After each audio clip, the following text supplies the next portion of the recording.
is in presenter mode. Oh, okay. And if you just do display settings and then you should be able to switch it. There we go. Oh, and I'm switching for this one. And third time, hopefully, is the charm. Yes. Yep. Perfect. Cool. Well, thanks so much for joining, everyone, and happy Earth Day.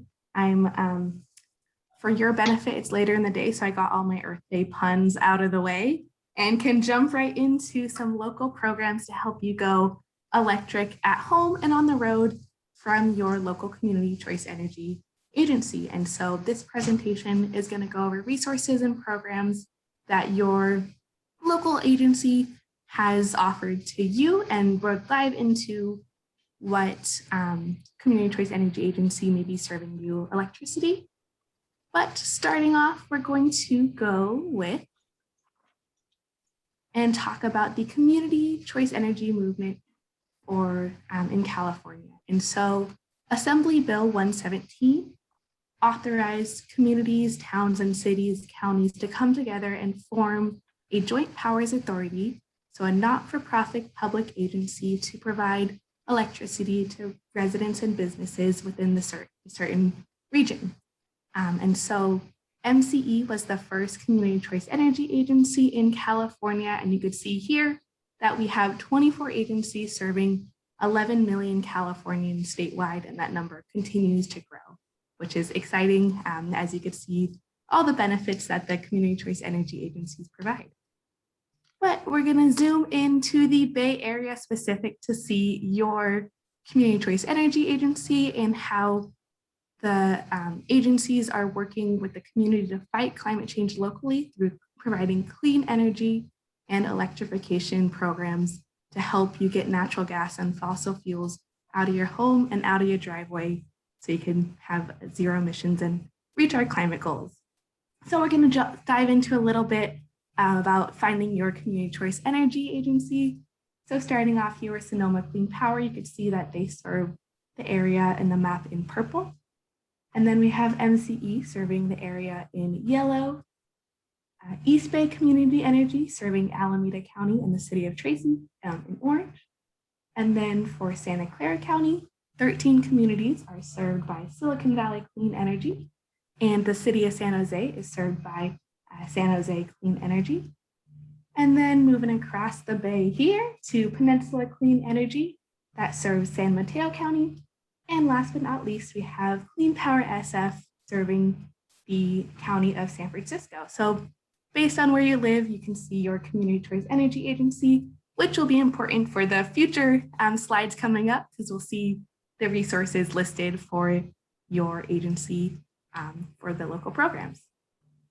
And so moving on to how this works. And so previously, there's historically and currently always been two sides of your electricity. There's been the generation or the source and the delivery.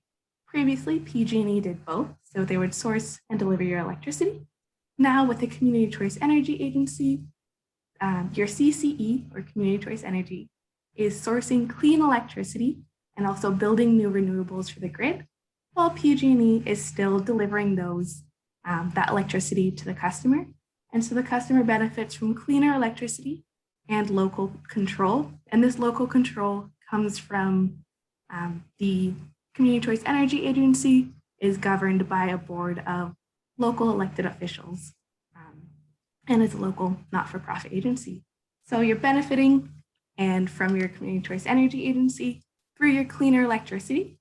And with your clean electricity, that means when you switch from gas to clean electricity, you're reducing emissions. And we have some cool programs for that we're going to address at a high level topic, and you'll see the resources to get engaged. First off, we have our clean energy options. And so there's a lot of text on this slide, but just pay attention to the one that pertains to your area that you live. But with your Community Choice Energy Agency, you have the option to opt up for 100% renewable energy. And so this means that you can get, a 100% portfolio. And some Community Choice Energy Agencies have a default of carbon-free already, and their default is cleaner than the grid as a whole. So no matter what you have with the CCA or Community Choice Energy Agency in the Bay, your electricity is cleaner. And with that clean electricity, you can power your vehicles and transportation. So driving electric and switching from a natural gas car to a electric vehicle is often the biggest emissions reduction impact that an individual can make. And so Community Choice Energies has resources, rebates, and different incentives to help customers switch to an electric vehicle. There is some rebates to try and test out an EV, different incentives for EV charging, as well as rebates for purchasing electric vehicles, and a lot of different resources to really look at the 50 different models of electric vehicles and try to see if an EV would be right for you.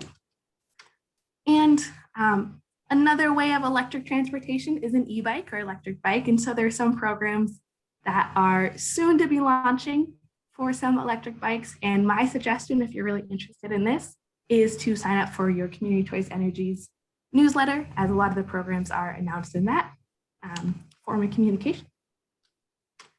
But moving from the road into your homes and about programs to help you switch to all electric at home. First up, we have the heat pump water heater, which is a crowd favorite and Community Choice Energy Agency favorite, I would say, even though it may not be super exciting, but reducing or switching from a gas to an electric heat pump water heater really makes a huge impact in reducing emissions in your home. And you can see here, there's a whole lot of rebates that you can partake in with your Community Choice Energy Agency, ranging anywhere from $2,000 to $3,500 to replace a water heater, and also assistance in monthly bill credits as well with some agencies, which I think is pretty cool. And if you're interested in this, feel free to look at the URL that is listed on here, and the slides will be provided later too for more information. And there's even more at-home electric programs. There's a lot of resources to really help customers shift to being electric at home that Community Choice Energy Agencies provide. We talked about induction cooktops earlier, and so there's a couple programs you could try out an induction cooktop with East Bay Community Energy, or get $50 off a portable one to try out a better way to cook with Silicon Valley Clean Energy. There's incentives and financing and resources for electric products with Sonoma Clean Power, as well as different resources with Peninsula Clean Energy and MCE about electrification and home saving, as well as Clean Power SF. So a lot of resources there that can really help you get switched to electric appliances at home.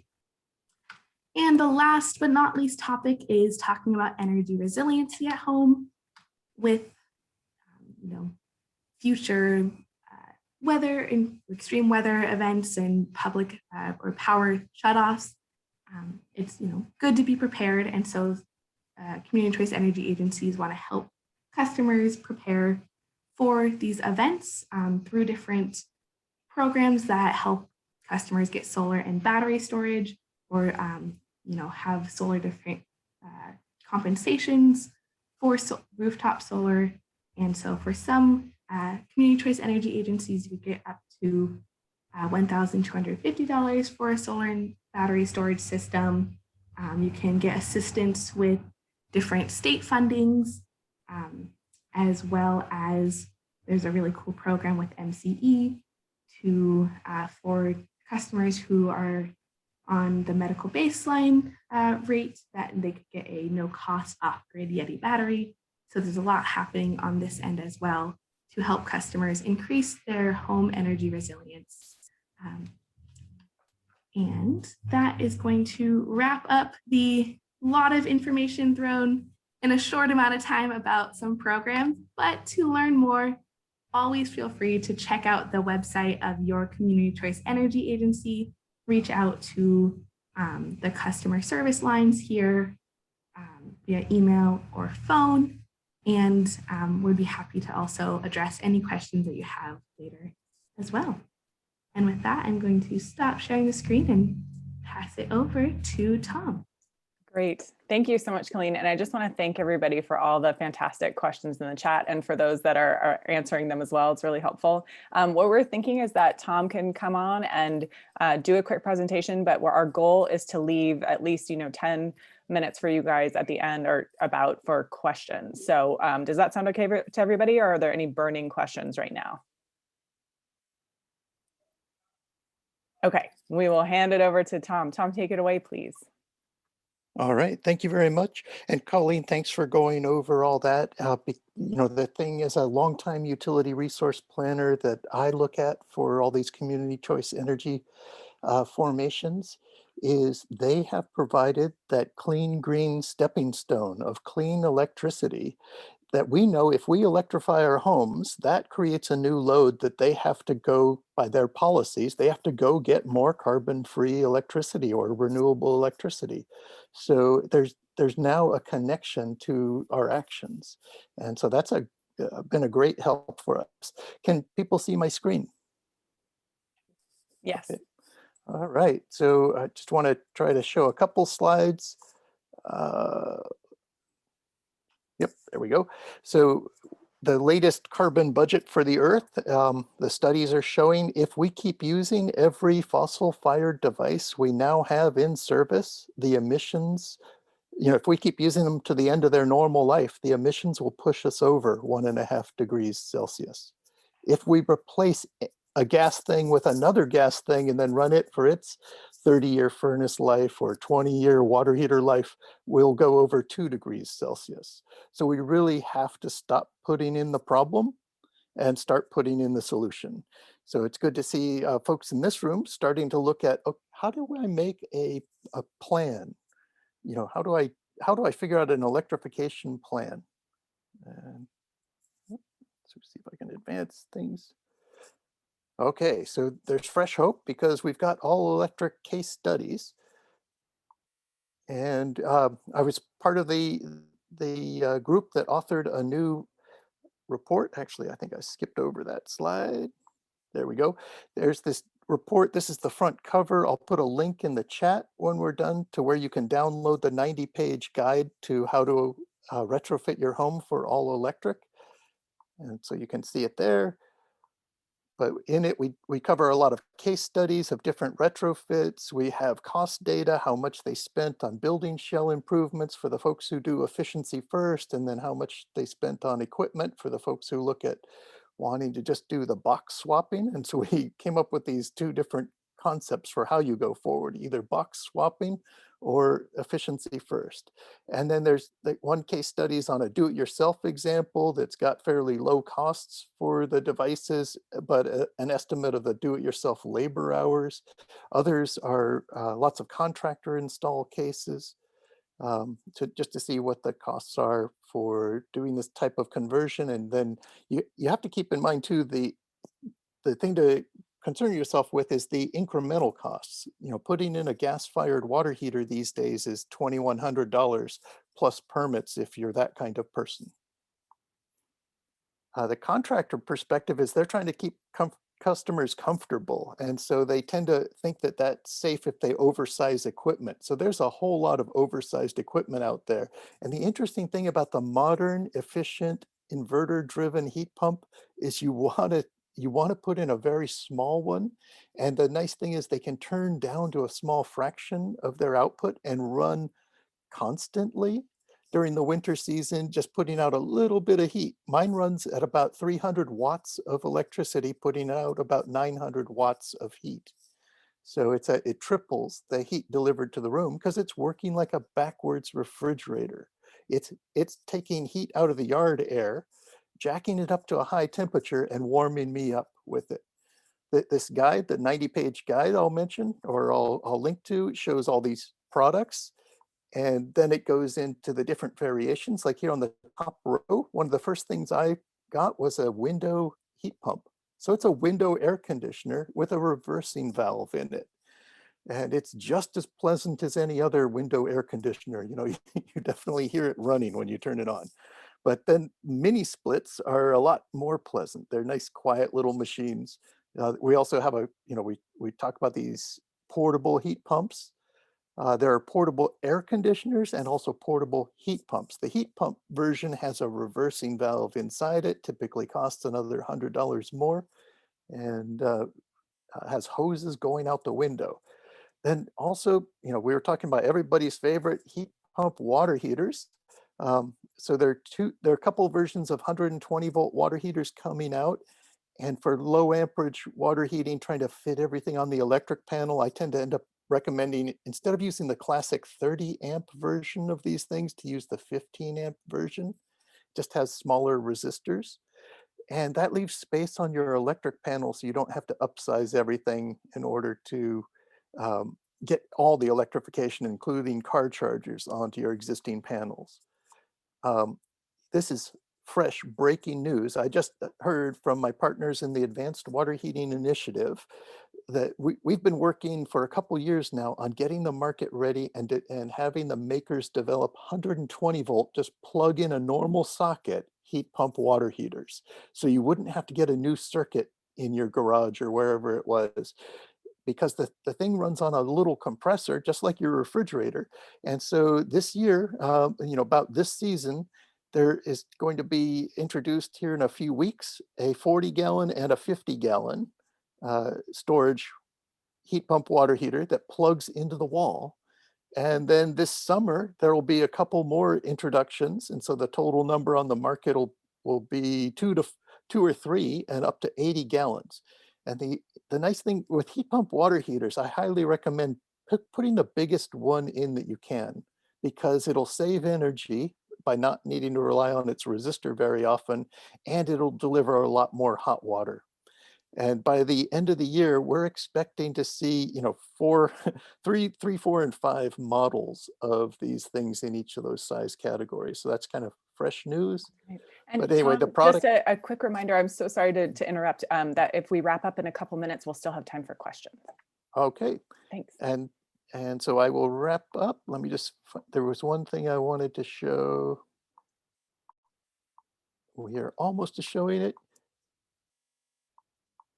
Okay, this is in the guide, we have things like what an electric panel diagram would look like if you wanted to electrify a 2,000 square foot house on a 100 amp, common small electric panel, and some of the choices you would end up making. And so this one involved that 15 amp water heater and using a range and a heat pump clothes dryer, using an efficient heat pump space heater, and using a 20 amp EV charger, and still had a space left over for about a 5.5 kilowatt solar system. Anyway, that's some of the stuff in the guide. I will put the link in the chat and let it open for people to talk about things. Great. Thank you so much. If folks want to raise hands, that might be a good way to try and do this if you have a question.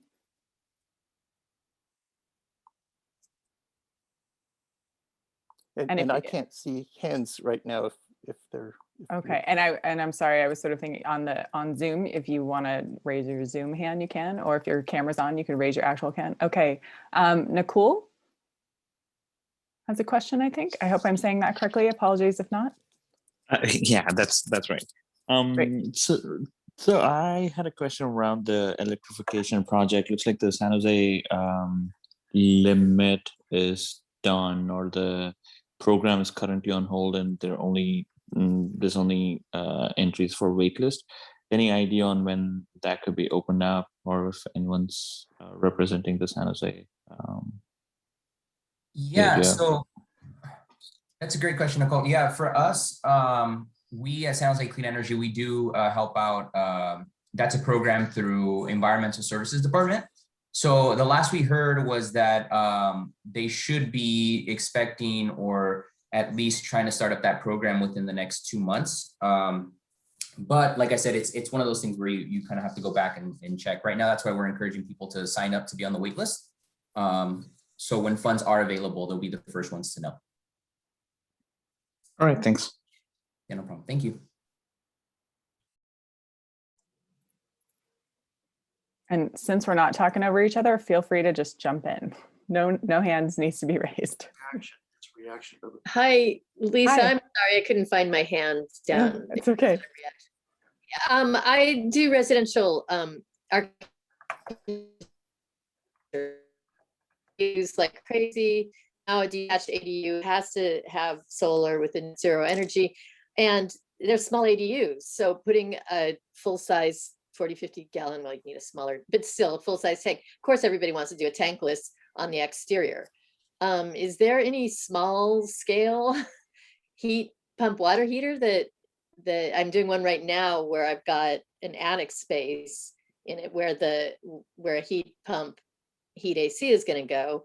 Is there some kind of water heater that is compact enough that could go in a couple feet space? So this is Tom. What I see in the market right now in the US market is there's a problem. We don't have what you need right now. There are in Italy some wall hung heat pump water heaters, but we don't have them here yet. One of the things that is here is the Sanko 2, the CO2 cycle separate water heater, and it's got an outdoor compressor that in your ADU case, you could put it up in attic with either one, and a separate tank. And so you could arrange a small tank that can be fit different ways. It could be horizontal, it could be other orientation. Since it doesn't have the heat pump in, with the tank, it's just a tank of water. So yeah, it is. I think we are in early days on electrifying everything. So the total technology solution set is a bit spotty. There was something we had back in the 1980s out of an Australian company called Solahart, if they still have it, is solar thermosiphon water heating, where the water heater tank was on the roof with the solar thermal panel, and the water heater tank had resistance elements in it to heat the water. So then, thinking of that with an ADU, it's like, okay, now we've moved the whole water heater out of the building, and it's relatively efficient because it got solar, but resistance backup.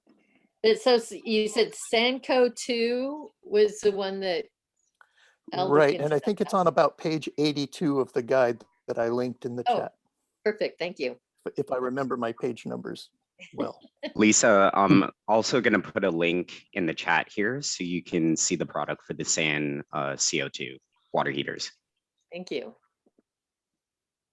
And that one's cool because it uses carbon dioxide as a refrigerant instead of some other products. So lower global warming potential. Mhm.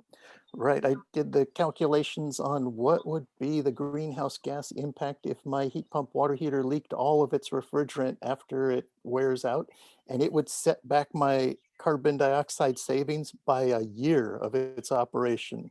So, it would go to 13 years and then I'd lose that 13th year by the damage of reducing it.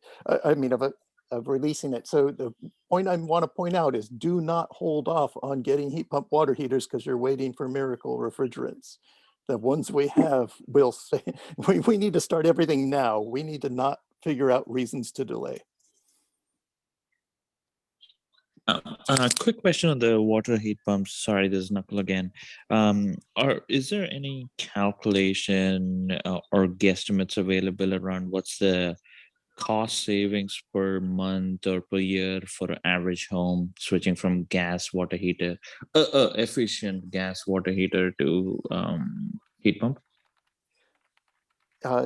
Yeah, in the Bay Area, on PG&E basic rates, and the CCEs are only able to reduce the rates a little bit. You don't get rich running a heat pump water heater. So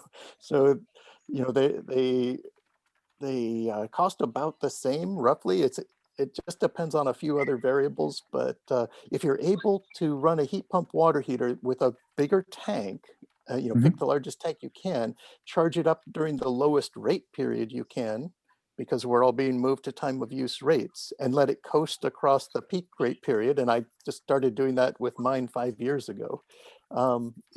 You can reduce the operation. And if you run it on solar power, which now is down to about 5 cents a kilowatt hour, installed on your roof, if you amortize the energy over the life, it's definitely cheaper than a gas water heater when you combine it with solar electric and amortizing the solar.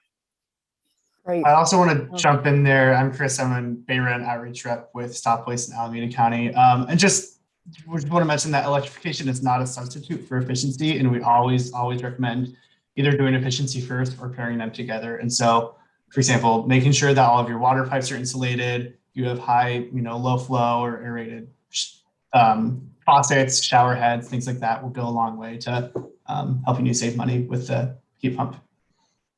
Great. And I saw maybe Jody might have a question, so I wanted to try and fit that in before we head out.